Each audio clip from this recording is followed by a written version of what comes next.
Halo teman-teman, jumpa lagi di konten eksklusif untuk membership teman-teman ya, membership di Pajak Smart-nya. Oke, sekarang kita mau bahas mengenai strategi pasca berakhirnya PPh final Desember 2024 bagi orang pribadi yang sudah 7 tahun ya, di mana kali ini kita fokus mengenai menggunakan NPWP istri atau anak atau mertua bahkan juga bisa atau orang tua untuk bisa melanjutkan PPh final 0,5%-nya. Oke, mau langsung sharing aja ke teman-teman ya. Sederhana aja ini. Nah, jadi strategi pasca berakhirnya PPh final Desember ini untuk orang pribadi yang sudah punya NPWP lebih dari 7 tahun ya, oke.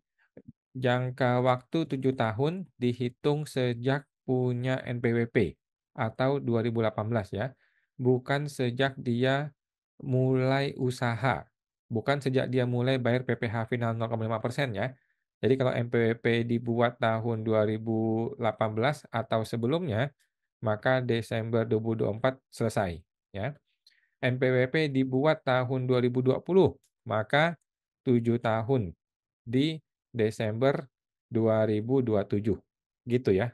Jadi tidak melihat kapan dia mulai usaha atau kapan dia mulai dagang, tetapi melihat, kapan dia bikin NPWP-nya. Nah, ada 3 opsi. Opsi pertama adalah dia tetap menggunakan atau mencari cara agar dia bisa pakai metode PPh final 0,5%. Opsi kedua adalah tetap di MPP orang pribadi, tidak pakai PPh final UMKM, yaitu ganti ke metode norma atau pembukuan. Tapi pembukuan kita tidak masukin karena hampir tidak mungkin orang pribadi pembukuan. Opsi ketiga adalah tetap MPP orang pribadi dan melakukan pembukuan. Oh, ini masuk nih ya. Opsi ketiga. Kemudian ada opsi yang lain ya, seperti bikin opsi keempat itu, mendirikan PT atau, PTP atau PT atau CV, gitu.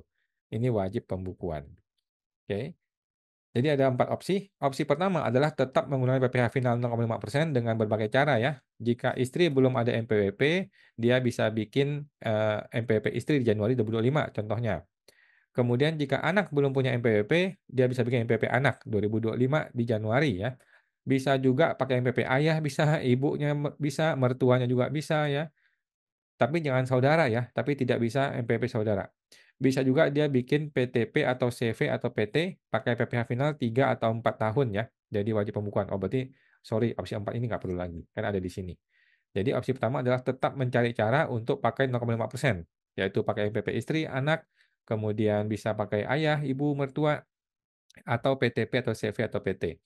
Opsi kedua adalah dia tetap menggunakan NPWP pribadi, dia tidak pakai PPh final, yaitu metode metode norma ya. Ini lebih simpel, lebih sederhana, pajaknya akan lebih tinggi tetapi ya, dibandingkan dengan metode pembukuan. Pajak pakai tarif PPh orang pribadi progresif ya, yang 5, 15, 25, 30%, 35%.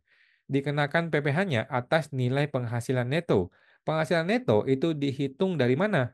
Ditentukan oleh negara, teman-teman ya. Penghasilan neto bagi orang pribadi ditentukan oleh negara. Ada di tabel lampiran 1 di Per 17 tahun 2015. Oke. Opsi ketiga adalah tetap di NPWP orang pribadi dan pakai pembukuan. Ya, ini lebih rumit, teman-teman ya, lebih rumit, pajaknya lebih fair, tetapi ya sesuai kondisi sebenarnya. Kalau dia untungnya kena pajak, kalau dia rugi ya tidak kena pajak.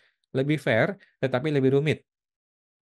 Nanti pajaknya pakai tarif PPh orang pribadi progresif seperti biasa, dikenakan dari mana? Dikenakan dari nilai penghasilan neto. Penghasilan neto dari mana? Penghasilan neto ditentukan dari laporan laba rugi di pembukuannya orang pribadi. Oke. Sekarang opsi 3 kita hilangkan karena hampir tidak mungkin. Opsi kedua kita hilangkan juga karena kita mau fokus ke opsi yang pertama, yaitu yang warna merah ini teman-teman ya, menggunakan NPWP istri atau anak, oke. Untuk bisa bikin NPWP baru, kemudian dia bisa menggunakan PPh final 7 tahun kemudian. Nah, pertanyaannya adalah, kapan harus buat NPWP istri?